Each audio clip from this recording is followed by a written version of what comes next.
Zone FUA Krew, part of Rochester's infamous, home team for graffiti. Right. And from the town's perspective, you are one of the pioneers or the pioneer when it comes to this graffiti underground. From years ago, what was it like in terms of your humble beginnings when you first started? Well, it was difficult, right? Because there wasn't much reference, right? Everything was, Range and Snoe, they started before me, right? They were already in F.U.A. I was a few years younger in high school. And they were a point of reference. But once I got into the culture and got into F.U.A, like, the only real reference was us, right? You get some external stuff, from New York City. We're not too far, we're not too close. So it was, we went through the whole cab thing when there wasn't really cabs. You could buy them from the art store. Now, we used Krylon and Rust or whatever we could back then. And it was a good time. You know what I mean? I can't front. I'm almost 50. We all about that age and still doing what we do. It's just a testament of how much we love it and how much of a great time we've had doing it. You know what I mean? And it's part of our personality at this point. It's a part of who we are. Culture. Yeah, and it's a part of the culture. And we love contributing to that here. We love the hip hop culture here, Like you said, it's an underground rooted thing, but it's very concentrated, right? Like you can get 5 people who do hip hop here, take them somewhere else in the world, and that condensed power they got, you can make, multiple amounts of juice. You know what I'm saying? Not just from one packet, you get a couple gallons easy fucking with us, because it's so homebred and so tight knit. Right. So I respect everything that we do here. Right. Yo, just keep walking, yo. Yo, just keep walking, man. Yo, man, just keep walking, man. Just keep walking, man. Hey, yo, you go your way, man. Yo, you go your way, man. You go your way, pal. Yo, you go your way, pal. Yo, Bob, just go your way, man. Just go your way, man. I'm chilling right here, though, bro. I'm Just go chilling. your way, man. I would have already used it. No, you wouldn't, though. Yeah, just go your way. Because if I would have had it, I would have chopped you up. I don't have a knife today. I don't have no knife. I got these. Yo, bro, go ahead. I got these. Go ahead, bro. Yo, man, what's this about? Go Nothing, ahead, man. He don't even know what he mad for with his ragged ass. Just keep walking away, too, bro. You ain't got to go back, too, bro. What you mad for, bro? He don't even know why he mad. Yo. Bro, go get some. You don't even know why you mad. Why you mad? Why you mad? Yo, you talked them into coming back. You just talked them into coming back. So you gotta realize that you antagonizing them. Just leave it alone. Just leave it alone, man. You asked us our suggestion. I was just saying leave it alone, son. Yeah, just leave it alone, son. So what? Just leave it alone, son. Just keep on walking. It's all good, bro. Man. Welcome home. Yeah, damn. Put that in there. So basically, what does Rochester mean to you? Home. Home. Forever home. No matter where I am on this planet, it's home. Right? Like, Yeah. it's home. That's really it. Do you remember your first piece that you did in the street? And if so, what was the piece? I want to say, first thing came to my mind, there used to be a store called Phase. Back in the day, it was like a pharmacy. You get your spray paint from there, and shit was kind of cheap, And I think it was off of Norton Street. I did this fucking ugly duck. It was terrible. It was terrible. It was like a B-boy duck. It was terrible. He said a B-boy duck. Yeah, it was fucking terrible. And my first piece, was probably like a couple years later, because it took some time for me to build up the skill level to do a piece, How does Rochester's culture inspire you when you do come up with different pieces?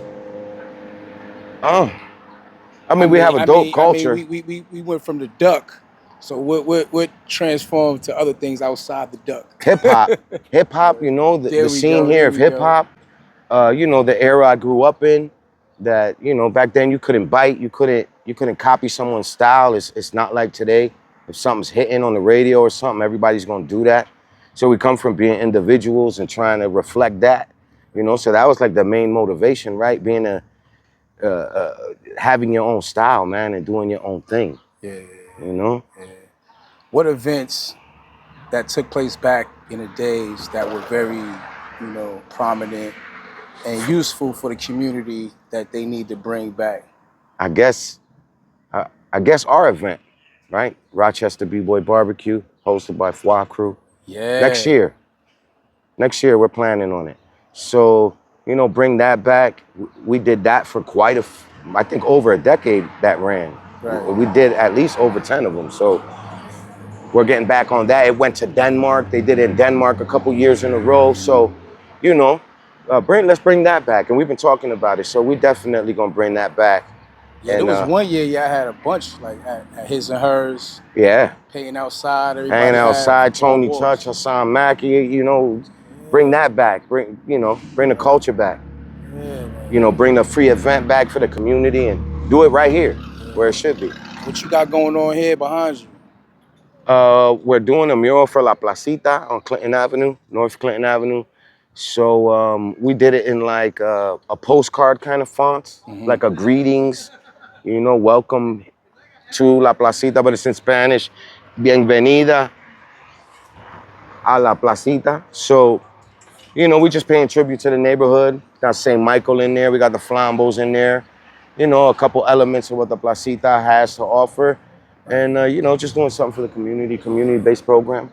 Could you name some of the artists that helped you put this together? Oh, yeah, definitely. My brother Range, F.U.A, and my brother Snoe, F.U.A. Range put it together, had me and Snoe come with them. And, you know, we just banging it out. And they've been part of the movement for years as well. well. They're the original. Like, when you think about it, we're probably like, you know, the three guys still really doing it, and we're all real close, right. You know, and, you know, they kind of started the crew. I kind of came in after, but that was a very short time after. It's just layers. Yeah, so they were in it in like 89. I came like 91. So, you know, there was a little difference in age, right? Because in high school that matters. But yeah, man, they started it off and I just followed suit. And now I'm just a part of this great movement, you know? Yeah. And a great family. I noticed that there's a mural with F.U.A. Yes. I was inspired by doing that as well. Yeah. We did that, you know, pro bono, because WAP is family. Right. I happened to have been on one of his albums years ago. Yeah. And, you know, helped him produce that album with my cousins and stuff like that. So we go a long ways back, doing like the Richport rap stuff back then. We had Hassan on there. Yeah. So like, you know, being friends and you know. It's only right to have it right there. And he's a legend, right? Yeah. Like, he's an icon of Rochester hip hop. What sparked the idea? Was it the comments online? Well, we wanted to do it as soon as we heard he passed. Right. You know, it was like, damn, we gotta get on the wall for WAP. Yeah. You know, and then Riggs facilitated it. Riggs from the Cloth, who raps from here, called me up. He's like, yo, I want to do the WAP shit. I was like, yo, we'll do it. Right. We ain't got no problem doing it. We don't need no bread. Right. You know, just help us get some paint and we'll make it happen for WAP, because he was a friend. But not only that, he was an icon and a legend, and he deserved it, right? Like, he put in a lot of work, some decades here, and did a lot in reference to rap and hip hop. So like, we had to do it, right? It's a must do. And we would do that for anybody who played a part in the culture and who was our friend, right? Because it's for the neighborhood what we do, right? It's appreciated by the neighborhood, and it's for the neighborhood, and it's only right. So we do that shit all the time, right? It's unfortunate, you know? But it's our only way of contributing back, right? And showing love back. So we're really happy for doing that. And thanks to Riggs and all the people on Hudson and Alphonse who helped out and facilitated that. We appreciate that. That's what's up, man. R.I.P. WAP. Yeah. So people leave Rochester and they don't come back. Right. You leave Rochester and you come back. Right. What's the spirit of it when you see things different from the time that you've left? I mean, you know, it changed a little bit. There's a little more development going on. It looks a little better in certain areas, right? But the same things that was always a problem here will always be a problem here, I think. You know, I guess I had to come back home, right? I had made a pretty good living for myself here doing what I do in reference to art. And, you know, Florida was nice and shit. I'll be back, pero, you know, No Rochester's doubt. home, No right? doubt. And it always provides for me, and I could never be neglectful to that, right? And I Yeah. appreciate it a lot, actually, you know. That's what's up. Shout out to your old boy, man. Any last words that you want to leave before we part? Shout out to everybody, you know, from home. Thank you for holding us down, you know, and always showing us love. We appreciate it. You know, shout to WAP, you know, the family, the FUA Krew, to my man Ezim, always doing what he's doing. That's what's up. And you know, we always gonna be here until it's time to clock out, man. My name is Zone F.U.A, and you're watching Ezim TV. What was it like just being a student of it and Being a student of it, yeah, yo, one, I grew up in this neighborhood, so I saw all the early tags. I saw all the throw-ups. I saw the murals. One, a lot of it used to be about tagging. There was a lot of dudes that could tag that really weren't doing pieces, right. but bros was doing Pieces. like, yeah, top to bottom shit, like Right. just getting busy. And I was kind of one of them kids that looked up to Range and Snoe and all of them or whatever. They older by a few years than I am. You know what I mean? And me and George, we me and Zone probably about the same age or whatever. And it's still one of the elements of hip hop, regardless of what people tend to say. Yo, so it's always tapping into that is definitely a it's journey. always been a part of this thing. And when you think about it, right, this is the same thing that the ancestors did. You know what I mean? Right. Carving art on the wall or whatever, putting it in stone. Right. Telling stories or whatever. That's what we do. We tell stories. Do you remember your first piece that you did like outside? Man, my pieces outside, I'm not even gonna front. Right. I'm one of the dudes that I kept a lot of stuff in the book just because can control was always an issue for me. Gotcha. So you respect I'm like a super perfectionist, and I respect the can so much that I respect what my bros do. And it's like, yo, if I can't just go out and, you know what I mean, get busy, blah, blah, blah, right, then I'ma just stick to put my shit either on canvases or on the black book or whatever. With Sharpies, yeah, Sharpies and shit, but I'm still, it's like I still get busy. Right. As you know, I get busy. You see me draw Biggie at your crib in like less than 5 minutes. That was classic. With a Sharpie and a fat cat. That's classic right there, man. And I think a micron. Right. Off a small ass picture we was looking at. Mm-hmm. What does Rochester culture scene do to your development? Like today's atmosphere, what does it do to your creativity nowadays as opposed to back then?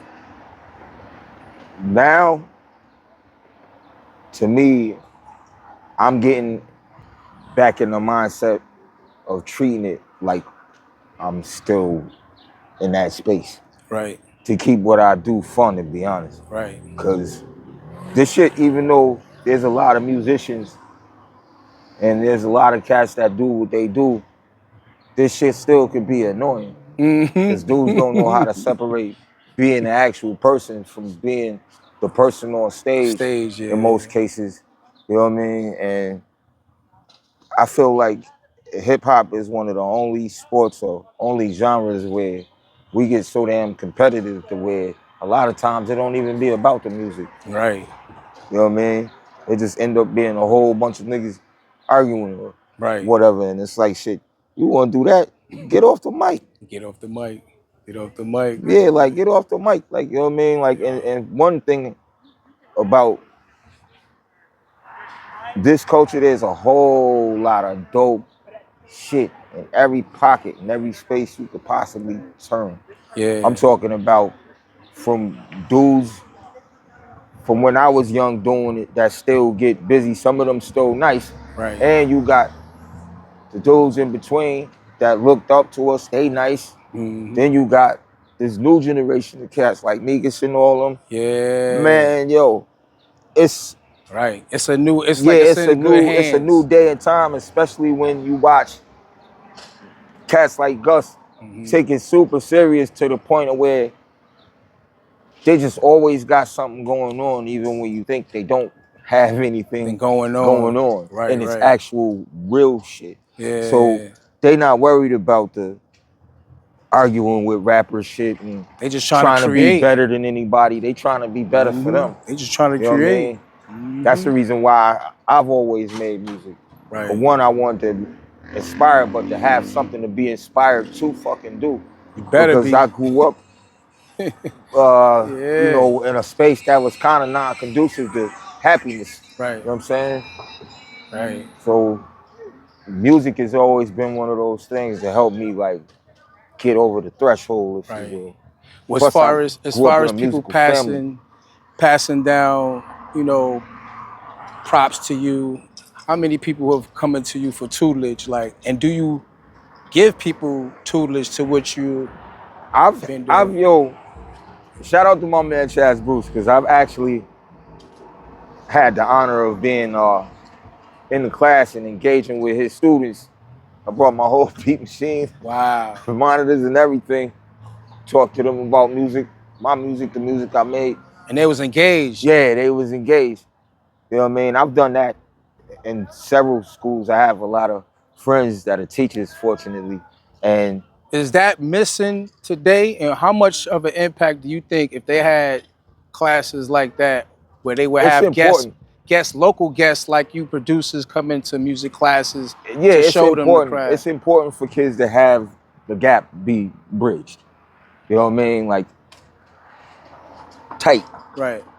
We can't just look at them and discard them like trash because they have their own mindsets and opinions, because we were once them with our own mindsets and opinions. And it's like, yeah, you're one person in front of your parents, and then you get out in the world, you get around your friends, and you become express yourself different. Yeah, you express yourself totally different. And to be honest, that is the real you. The at home you was the cloaked you, because you know you gotta play the game. And be, you know what I mean? It's like a form of playing chess. You still honor and respect your peoples or whatever, but you know damn well you out here doing shit like, you know, tagging on buildings or whatever the case, whatever.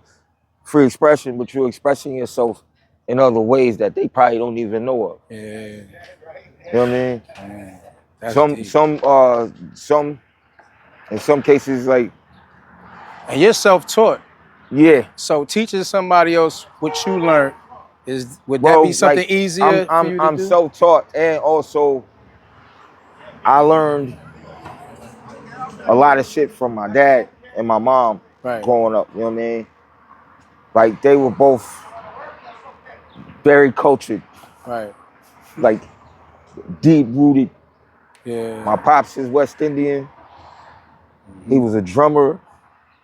He wrote music and shit. He wrote poetry and shit. Right. My mom, she played the cello when she was little. She was also a lot of into art singing around and shit you. like that. Yeah, I got aunts and uncles that sing and shit. Always been around it. My Uncle Mike with the turntables. You know what I mean? That was really something to see being a little kid. Yeah. Being like 3, 4, 5 and shit. And like seeing, and I grew up in a neighborhood that's very integrated. Right. You know what I mean? Spanish and black people. Right. Like rolling together. Not separate. Not being on no, this is where the line is drawn at shit. Like, no, we together. You see, my brothers. Right. You know what I mean? Krew, yeah. Like, yo. That's right. That's what's up. I grew up right over here, Flower and Ross, right around the corner from the block we on right now, which is Clinton. Wow. And then I lived in the Coleman building. Right. This after I came from the west side, because I lived on Bronson first. Then I came to the east. You know what I'm saying? And my family, the type of family, like, we migrate. So if one person moved to a space, everybody else moved there. You know what I mean? And we real close knit like that. Like, my grandmother and my aunts and all them live like literally up the block. Right. You know what I mean? And I got uncles that live down the block from here. Right. You know what I mean? It's changed. It's changed a lot. This park haven't even, I don't know how old this is, but it's good to see music, It's a few culture. years old. Maybe about 3 or 4, probably a little longer, but not that long. Right. Clinton, man. This is Man, yo, historical block right here, brother. this is Yeah. this is what raised me. And I lived on Holster Street too. You know what I mean? This is what raised me. Shout out to my man Tech. Me and Tech grew up together. We was childhood friends. I used to walk to his crib from my grandmother's house to eat juleps and shit. Julep lady lived like right across the street from his house. You know what I mean? That's what's up, man. They had the pina colada joint, the coconut joint. You know what I mean? Like, cause you know, like I said, it's a lot of culture over here. Yeah. So I've been eating Spanish food shit like that since I was a little kid. I always had Spanish friends. Right. You know what I'm saying? Or people of Mexican descent and so on. That's your boy right there, the legendary Range right here. You did the damn thing, Range. Get closer to him so he can get closer to him. You can just stand next to him. Yeah, the legend. We got your boy Range, man. Yo, Range, man. What's good with you, Remember when you used to work in that shop downtown, man? I used to come in there like, man, Dave's t-shirts. I wanna be like him. Right. Nah, man. Do you remember your first piece that you did in rock? Yeah, man. I painted with Snoe. Right. Down at the Trussell. Down Strandham. Up a Strandham. Like, yo, you had to be a soldier to go bro, down there. like the same day. Right. We just started going out, bam, just hitting, and it just... Right. Did you think that it's gonna evolve to what it is today? Like, at the rate that we were going, probably. Yeah. Like, you know, like... Yeah, cats were saying everything. What I don't know, what people don't understand is like, you know, in graffiti, and really with everything, you know, it's like a generational thing, but it's like, when we got in it, it was like everybody and their mama was tagging. Right. People that didn't even draw, you know, it was like they had a tag name. Right. Like girls were tagging, you know, dudes were, you know, and like some of them can't draw for shit, but they were tagging, you know, like it was the thing to do, you know what I mean? But it was like, you know, I'm in graffiti. There's two goals. It's to be king, and the definition of king is the best with the most. And at the time, I damn sure wasn't the best. But I'm like, I'm gonna hit the most. Right. Like, so I'm gonna meet that criteria off rip. And then you strive to be the king of the kings now. But then after a while, like you kind of realize, like, I'm knee deep in, like, do I quit now? You can't turn back to this culture. Yeah, man, like I invested too much time into it. Like, you can't turn Word. Because it's calling you. The sacrifices were real, you know?